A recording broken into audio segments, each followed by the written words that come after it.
Hey there, it's Linda Zuby here, and I'm coming to you live from the Live Arts Costume Shop in beautiful downtown Charlottesville. Welcome to 30 Plays in 30 days. We're doing a Live Arts retrospective. I'll be joined by Will Kerner here shortly, and he's going to help us celebrate 1996, 1997. First, I'd like to have a great shout out to one of our community partners, and that would be T&N Printing. They are the best people. They do our posters, postcards, one-off things we need for our sets. They are awesome. They are open and set up with all the safety precautions we can have. And there you go, T&M Printing. And I think it would be fun to talk to Will Kerner. Will, are you there? There he is. Hi, folks. Yay. Nice to see you again, Will. You too, Linda. So we've heard a lot of talk over the last couple of days about the Kerner brothers, and you would be one of those Kerner brothers. And you've got a lot of history with this organization. So we'd like to hear your side of the story of how things got started at Live Arts. I do indeed. But first, how many hours do we have? Couple. Okay, cool. Okay, so back in the late 1980s, my brother Thane and myself began to conduct these late night dance parties, also known as raves, in various empty buildings around Charlottesville. One of them was the Silk Mills on Harris Street, the Pink Warehouse over on South Street, even the lobby of the Paramount Theater before it was renovated. At that point, it was just completely shut down and in disrepair. So we started these parties, and eventually we landed at the old Mickey building, 609 East Market Street, which was owned and operated by Gabe Silverman and Alan Kajin. And Gabe let us, conduct our parties. And at a certain point, I can't remember the exact sequence, but he suggested to us, we were trying to figure out if we could rent a space in the building. We only needed it one night a week, Friday, late at night. And he had another group of people, Fran Smith, Michael Parent, Larry Goldstein, and they were interested in trying to do some theater. So he sort of put us together. Fran and Larry and Michael had done a play called Lie of the Mind over in the Black Box at CHS. And they were just trying to get some kind of small community theater going. So we talked to them, they talked to us. In essence, what grew out of that was, in order to conduct our raves, we needed to be able to sell beer. In order to sell beer, you need to have an ABC license. That's right. One way to get an ABC license is to have 501c3 status as a nonprofit. So we had places like Second Street Gallery would get a license for us, but ultimately Live Arts, once it attained its 501c3 status, got a license. And so that was kind of the beginning, that's really the beginning of Live Arts in late 89, early 1990. All the profits from the bar went to Live Arts. We split the door, the Kerner brothers split the door with Live Arts. And that was the seed money that got things going. And there were a lot of volunteers who came in the summer of 1990 to build out the space. It was just an empty warehouse. And we had a modicum of money from the raves, and we had a lot of volunteer power. So really, the origin of Live Arts and the lifeblood of Live Arts to this day is the volunteers, the people of this community who really insist that it succeed, insist that it exist. And even in the face of what we're looking at right now, I have full faith that through their resourcefulness and creativity and intelligence and skills, the people of the Live Arts community, which now number in the thousands, will find a way into the future for the theater. And we have no idea what form that's going to take, of course. There's a committee that's been formed, and discussions are underway. But like much of the rest of the world, we're sitting here with bated breath, and we await external developments. But we're also brainstorming and thinking about how to move forward as we go into the future. Yeah. So it's always been a community effort. Always. Never been a single person. It's always been a whole bunch of us working together. that's really, and that's one thing about live arts. You had, from the beginning, you had a real balance of like business sense and practicality with artistry and creativity. So in the original founders groups, you have people like Fran and Michael, who are really essentially the creative forces. Then you have my brother, who's really the financial brain behind the organization.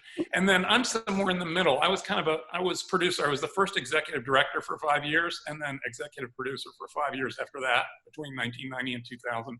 And my role was really an enabler to sort of find the ways to put the resources that we had to use and to sort of balance economic reality with artistic vision. So, it was a challenge. It was complex. It was a lot of fun. I learned a lot, and I had amazing people to work with all around me, like yourself. And we're both still here. We are still here. We are still here.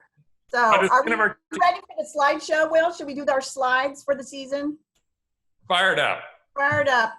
So first show up, I think, is going to be Marriage of Bet and Boo. There we go. And I actually even have an old program. Ooh, old program.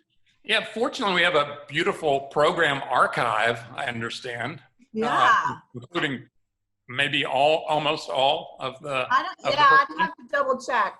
So this was directed by Kristen Keithley, directed this. And such illustrious talent. I mean, we can see just in this picture, people who appeared over the years many times fabulously, starting on the left, Jen Tidwell, that's Jody Tomaso, Cindy Burke, Bill LeSueur, who's still with us today and performing up until today. Okay, and then, so I think the lights here, many times the lighting was by Mark Schuyler, and that's where we get that's where we have so many beautiful photographs of documenting all the shows. I don't think this one was Mark, though. No? Okay. I'm not looking at the program, so I'm at a disadvantage. Mark, did you do Bet and Boo? I don't think so. Nice commentary, Will. I did not. No. I didn't. Oh, there he is. We're surprising you. The illustrious Mark Schuyler is with us. This is a very special guest we have here. Very special. No more special than you two. Another founder. Which is to say, you all are special. All right. So, oh my gosh. Look I at this. think the next show up, once we get through Bet and Boo, I think Mark, there we go. Oh That's my goodness. Mark Schuyler. Now, this I do believe is a Mark Schuyler show. It definitely is. This was an everybody show. This was definitely an everybody show. No question. This was live arts kind of. Zuby, you were assistant director, right? Yeah, assistant directed this, yeah. I think this really embodied, in a lot of ways, the edginess that live arts wanted to be known for and came to be known for during its first decade. I mean, just look at the costumes, right? There we go. Yep. Ellen Trehu, my gosh. Yeah. We've got Bill Nibel and Diane Taylor. And I believe so. Right. Go ahead, Will. And a pineapple. I think we had the table set up. So I'm not sure if we served food in this, but people at least had beverages and sat in it in, true, like a real cabaret instead of. Yeah, I think this is one of the shows where we use cabaret tables for the front of the audience. Yeah. There we go. Yeah, and that was, John's concept was that the audience is actually in a cabaret, and it really energized the space. I mean, you had dancers whose feet were, on your toes if you were sitting at those little tables, and they were towering above you on the platforms, and the work was happening all around you. It was pretty amazing. In that teeny little space, it's hard to imagine we got that verticality out of it. I think that immersive quality and that intimacy is really one of the most significant things that endeared live arts to people, that really made the experience special. It was almost like going into a very large living room and sitting cheek by jowl with folks. And then it's kind of like at the Fringe Festival in Scotland, which many of us have been fortunate enough to go to, where they have very tiny venues and people are just crammed together. And that kind of closeness, it just makes for a different kind of theatrical experience. Yeah, I agree.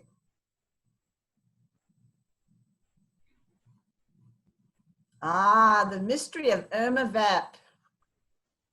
John Watkins, Tony Powell. Tony Powell, they quick change show. They each play 3 or 4 different characters, men and women, a piece. And set design was Jeff Bushman. We snagged an architect for this one. One of several sets. Bushman did the space that we were in. He did the space as well.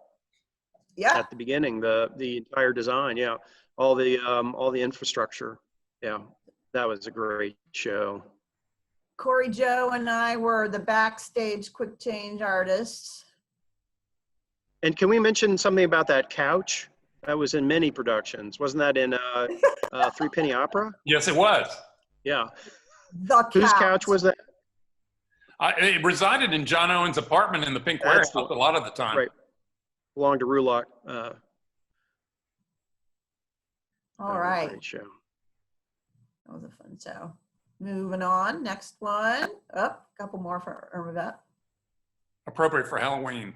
There we go. Oh, and here we have some storytelling nights with Michael Parent. Yeah, there were 2 pieces here that he did. The next poster will be from the second show, yeah. Yeah. Okay. No Great. redeeming guy, yep. So Michael was and is a consummate storyteller. He toured the country and earned his living like that for decades. And so we're fortunate to have his gifts on our own home stage. It's true. All right, Road to Mecca. Next show, we have Stephen West, Fran Sackett-Smith, and Rebecca Hudnall, directed by Kristen Keith Lee. This was a beautiful show, too. By Ethel Hugard. Notice the graphic design of the posters were, spectacular.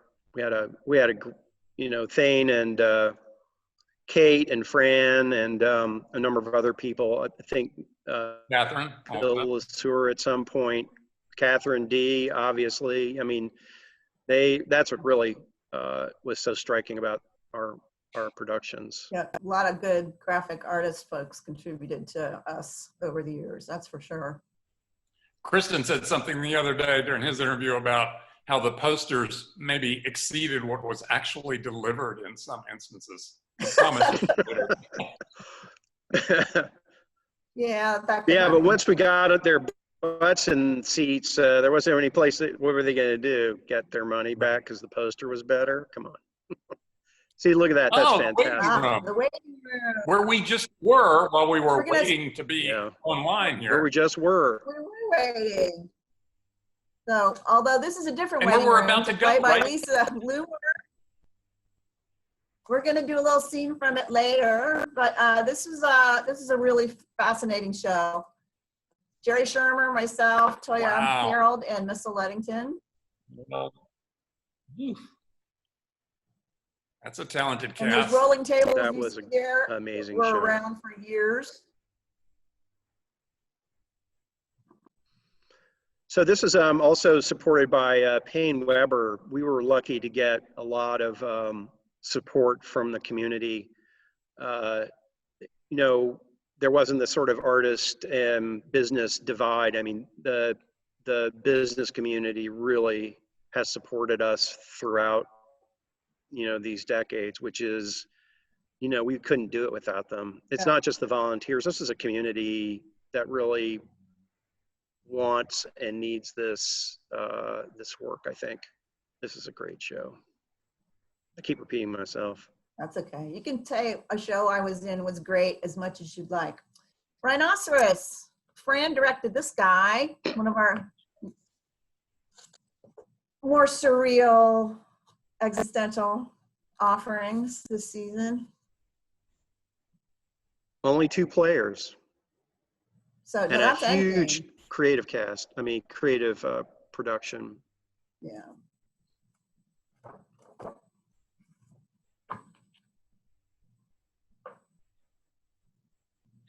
I think that was that the. I was going to say, was that the first show that Jen Tidwell was in? Maybe the second. I guess Well, she was in Baton Boo. She was in Bet and Boo. Right. So might be It was the second. first show Todd Ely was in, I think. There he is. There's Todd. Yeah. Larry Emmons Yeah. on the left. So what you can't tell from these pictures is that the ceiling height was only about 9 feet. Yeah. So right there, just above Larry's head was, Larry standing on the platform that is the ceiling.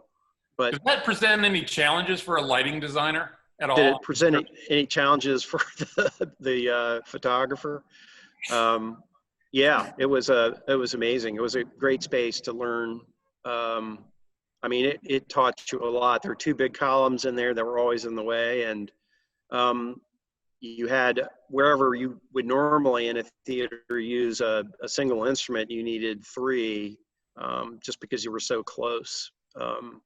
And blending lights together through distance was impossible. So it took a lot of skill. I mean, it really, there were a lot of really, there's a lot of hard work that went into that.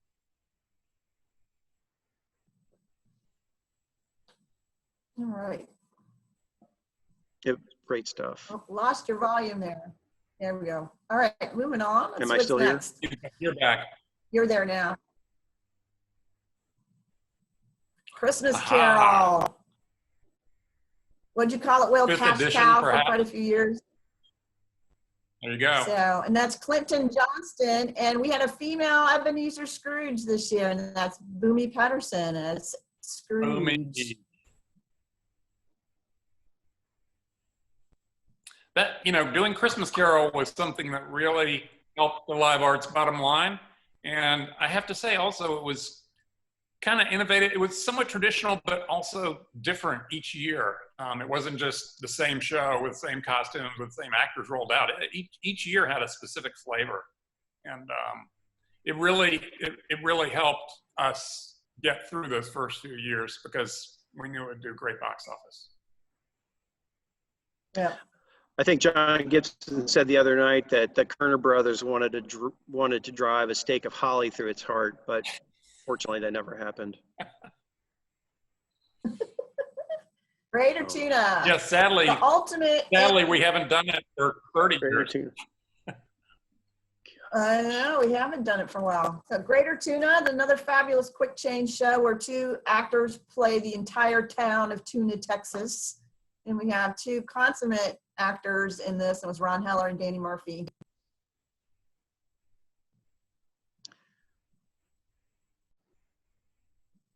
Look at those shades Danny Murphy moving has. on.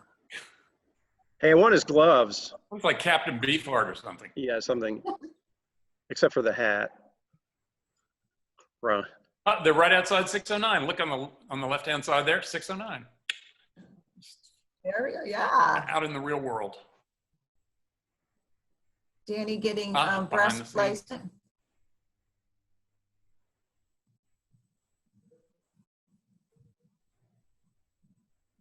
Ron Heller in a fat suit. That's true. He's not a large man.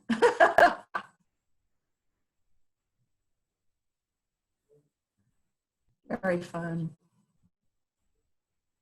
So directed by Bill Thomas, one of our founders. All right, I think we're at the end of the line. We are. Yay, and I'm gonna bring someone else into the picture who has been around live arts for a little while. Miss Geri Schirmer is gonna join us.